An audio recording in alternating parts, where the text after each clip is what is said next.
Hola, buen día. Hoy daremos información sobre algunos temas y empezamos con la definición de persona.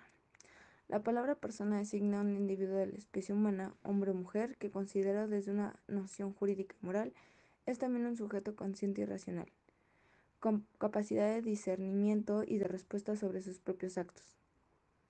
Como tal, es un concepto opuesto a animal o cosa, pues se le atribuye la racionalidad y la vida, y en este sentido cumple un desarrollo biológico y psíquico desde que nace hasta que muere. Concepto significa diseño, imagen, construcción o símbolo, concepción, idea u opinión expresada. Caracterización. Es la formulación de una idea o una imagen a través de palabras. El término concepto tiene origen del latín conceptus, del verbo concipere, que significa algo concebido o formado en la mente y es considerado una unidad cognitiva de significado. Clase. Este vocablo tiene varias acepciones. Por ejemplo, la clasificación de plantas o de animales, pero en esta ocasión hablaremos clase en la sociedad. Existe un criterio de categorización en clase diferenciado de acuerdo a su nivel de riqueza, la clase alta, la media y la baja. En cuanto a la actividad que desarrollan, clase activa, lo de los trabajadores, clase pasiva, la de los jubilados, y la lucha de clase. Persona física. El concepto de persona literalmente es aquel que puede tener obligaciones y derechos, y este no es más que el ser humano. Debemos entender a la persona física como el ser humano, sin obviar el hecho de que no siempre fue así, no siempre se consideró personas a todos los humanos, tal como era el caso de los esclavos de la antigua Roma. Atributos. Atributos de las personas físicas. Las características fundamentales que en el plano de lo jurídico embisten a la persona física se conoce como atributos a la personalidad. Por ejemplo, vamos a dar información y definición a lo siguiente. Nombre. El nombre es un atributo por excelencia de las personas físicas, pues permite distinguirlas unas de otras. Se compone de dos partes, que son el nombre de pila y el apellido. Estos últimos solían ser los de los padres, anteponiendo el apellido del padre y posteriormente el de la madre.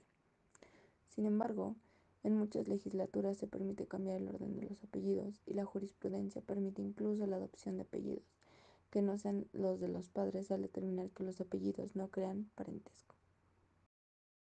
Domicilio. Una persona física puede tener varios domicilios simultáneamente y estos a su vez pueden tener la misma ubicación. El domicilio habitual de la persona física, que es para las legislaciones el lugar donde ésta resida, con la frecuencia requerida, 6 meses para el caso de la legislación federal de México. Artículo 29 del Código Civil. El domicilio de las personas físicas es el lugar donde residen habitualmente, y a falta de este, el lugar del centro principal de sus negocios. En ausencia de estos, el lugar donde simplemente residan y en su defecto, el lugar donde se encontraren. Se presume que una persona reside habitualmente en un lugar cuando permanezca en él por más de 6 meses. Artículo 30 del Código Civil. El domicilio legal de una persona física es el lugar donde la ley le fija su residencia para el ejercicio de sus derechos y cumplimiento de sus obligaciones, aunque de hecho no esté allí presente.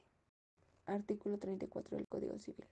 Se tiene derecho de designar un domicilio convencional para el cumplimiento de determinadas obligaciones. Patrimonio. El patrimonio se refiere a sus bienes muebles, como los muebles de casa, dinero o joyas, e inmuebles como casas y terrenos. Créditos a su favor que le deban algo o en contra que deba algo. Estado civil. El estado civil se define como la relación jurídica entre una persona con su familia y los miembros que la componen. Este se compone por el nacimiento, la nacionalidad, la edad, la incapacidad, la ausencia, el sexo y por supuesto el matrimonio. Nacionalidad. La nacionalidad es el estado al que pertenece una persona que ha nacido en una nación determinada o ha sido naturalizada. Es también la condición y carácter peculiar de los pueblos y ciudadanos de una nación. Nacionalidad mexicana. Se puede obtener la nacionalidad mexicana por nacimiento o por naturalización, tal y como establece el artículo 30 de la Constitución. Capacidad. La capacidad se refiere a la aptitud, quiere decir de ser apto o adecuado, para adquirir y ejercer derechos y obligaciones. La capacidad de adquirirlos se conoce como la capacidad de goce. Esto quiere decir, se tiene desde el nacimiento hasta la muerte. Capacidad jurídica. La capacidad jurídica de las personas físicas se adquiere por el nacimiento y se pierde por la muerte, pero desde el momento en que el individuo es concebido entra bajo la protección de la ley y se le tiene por nacido para los efectos declarados en el presente código. Artículo 22 del Código Civil. Capacidad legal. La capacidad legal está íntimamente relacionada con la voluntad, entendiéndose esta como la facultad psíquica que tiene el individuo o persona para elegir entre realizar o no un determinado acto, y depende directamente del deseo y la intención de realizar un acto o hecho en concreto. Tiene relación también con la capacidad que tiene la persona para tomar decisiones sin estar sujeto a limitaciones, libremente, sin secuencia causal ni imposición o necesidad. Persona moral. Esto quiere decir que no existe la persona como individuo, sino que es un grupo de personas que han creado una organización para cumplir con los objetivos empresariales internos. Forma de creación. La acción y efecto de inventar, establecer o instituir algo que anteriormente no exista ni posee antecedentes. En general, la creación se refiere a la acción de crear algo inédito cuyo efecto sea buscar una solución a alguna dificultad, facilitar una tarea o dar respuesta a una duda. Objeto. Se constituye por un tipo de actos humanos, los actos conscientes y voluntarios de los individuos que afectan a otros, a determinados grupos sociales o a la sociedad en su conjunto.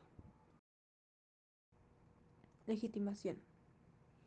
La legitimación determina las condiciones necesarias para poder participar en un proceso concreto en atención al derecho material que se acciona.